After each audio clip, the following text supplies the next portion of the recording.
Intro.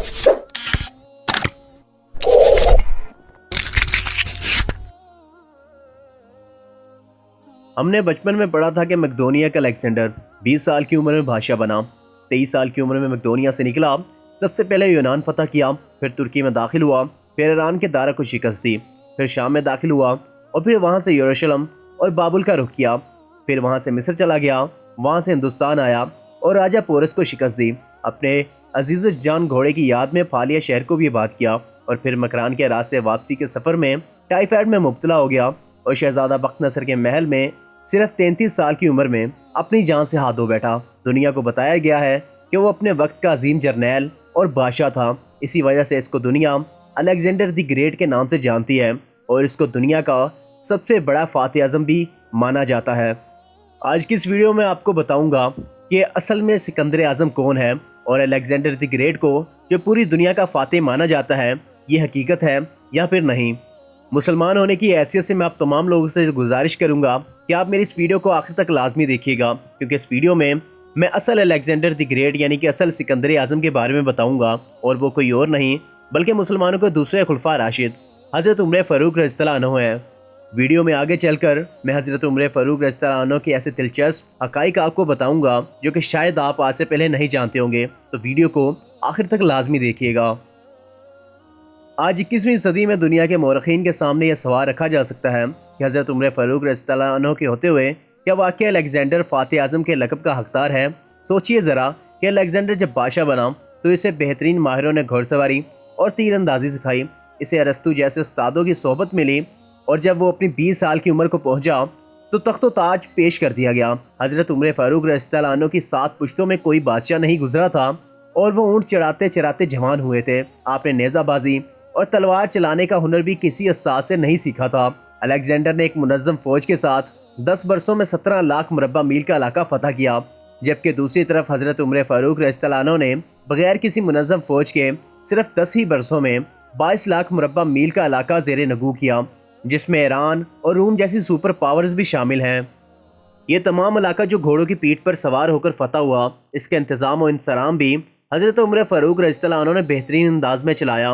Alexander ने जंगों के दौरान बेशुमार जर्नैलों का कत्ल भी करवाया और इसके खिलाफ कई बगावतें भी हुईं। हिंदुस्तान में इसकी फ़ौज ने आगे बढ़ने से भी इनकार कर दिया, लेकिन हज़रत उमर फ़ारूक रज़ियल्लाहु अन्हु के किसी साथी को इनके किसी हुक्म की सरताबी की जरूरत ना थी। वो ऐसे जर्नैल थे कि ऐन मैदान जंग में हज़रत खालिद बिन वलीद जैसे सिपा सलार को मजूल कर दिया। हज़रत साद बिन अबी वक़ास को कूफे की गवर्नरी से हटा दिया। हज़रत हारिस बिन काब से गवर्नरी वापस ले ली। हज़रत उमर बिन अल-आस का माल जब्त करने का हुक्म दे दिया और हर्ष के इलाके के गवर्नर को वापस बुलाकर सजा के तौर पर ऊँट चराने का हुक्म भी दिया। आपके इन तमाम सख्त फैसलों के खिलाफ किसी को हुक्म अदवली की जरूरत न हुई। सबको मालूम था कि हज़रत उमर फ़ारूक रज़ियल्लाहु अन्हु का फैसला सिर्फ अदल की बुनियाद पर है और अदल के खिलाफ वो कुछ बर्दाश्त नहीं करते। अलेक्जेंडर ने 17 लाख मुरब्बा मील का इलाका तो फतह किया, लेकिन दुनिया को कोई निज़ाम ना दे सका। हज़रत उमर फ़ारूक रज़ियल्लाहु अन्हु ने दुनिया को एक ऐसा निज़ाम दिया जो आज तक किसी न किसी शक्ल में पूरी दुनिया में राइजुल अमल है। दीनी फैसलों में आपने फजर की अजान में असलातुल खैरुम मिनन नौम का इजाफा किया। आपके अहद में बाकायदा तरावी का सिलसिला शुरू हुआ। शराब नोशी की सज़ा मुकर्रर हुई। आपने सन हिजरी का आगाज़ करवाया। मौज़नों की तनख्वाहें मुकर्रर की और तमाम मस्जिदों में रोशनी का भी बंदोबस्त किया। दुनियावी फैसलों में आपने एक मुकम्मल अदालती निज़ाम तश्कील दिया और जेल का तस्वुर दिया। आबपाशी का निज़ाम बनाया, फौजी छावनियाँ बनवाई और फौज का बाकायदा महकमा कायम करवाया। आपने दुनिया भर में पहली मरतबा दूध पीते बच्चों, बेवाओं और मजदूरों के लिए वज़ाइफ भी मुकर्रर किए।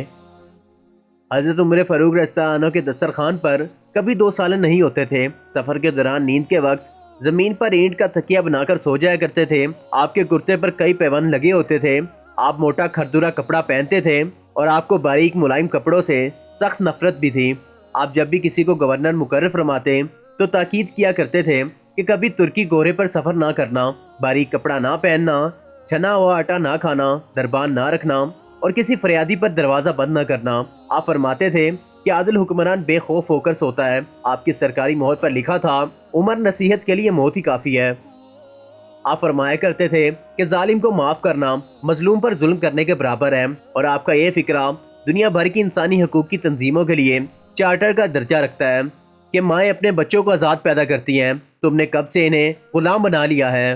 آپ کے عدل کی وجہ سے ہمارے پیارے نبی حضرت محمد صلی اللہ علیہ وسلم نے آپ کو فاروق کا لقب دیا اور آج دنیا میں عدل فاروقی ایک مثال بن گئی ہے۔ حضرت عمر فاروق رضی اللہ عنہ شہادت کے وقت مقروض تھے، چنانچہ وصیت کے مطابق آپ کا مکان بیچ کر آپ کا قرض ادا کیا گیا۔ اگر آج دنیا بھر کے مورخین الیگزینڈر دی گریٹ اور حضرت عمر فاروق رضی اللہ عنہ کا موازنہ کرتے ہیں تو انہیں حضرت عمر فاروق رضی اللہ عنہ کی پہاڑ جیسی شخصیت کے سامنے الیگزینڈر ایک کنکر سے زیادہ معلوم نہیں ہوتا، کیونکہ الیگزینڈر کی بنائی گئی سلطنت اس کے مرنے کے 5 سال بعد ہی ختم ہو گئی، جبکہ دوسری طرف حضرت عمر فاروق رضی اللہ عنہ نے جس خطے میں اسلام کا جھنڈا لہرایا وہاں پر آج بھی اللہ اکبر کی صدائیں سنی جا سکتی ہیں۔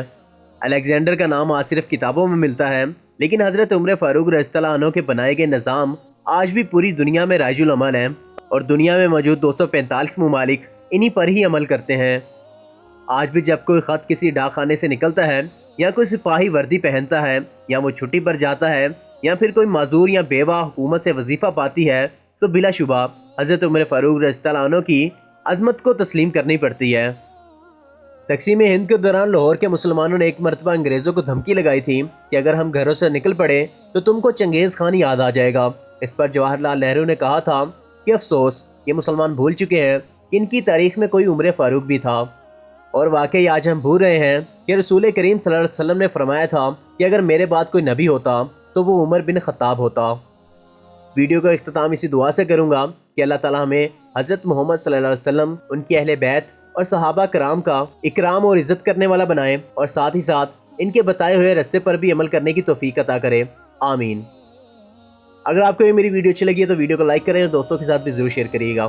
اگر آپ ابھی تک ہمارے چینل پہ نئے اور چاہتے ہیں کہ اس طرح کی مزید اچھی ویڈیوز آپ تک بر وقت پہنچتی رہیں تو ہمارے چینل کو سبسکرائب کریں اور بیل آئیکن کو ضرور پریس کر لیجیے گا تاکہ ہر نئی آنے والی ویڈیو کو نوٹیفیکیشن آپ تک بر وقت پہنچ جائے اور آپ کسی بھی ویڈیو سے محروم نہ رہ جائیں۔ اب آپ سے ملاقات ہوگی انشاءاللہ اگلی ویڈیو میں۔ اللہ نگہبان۔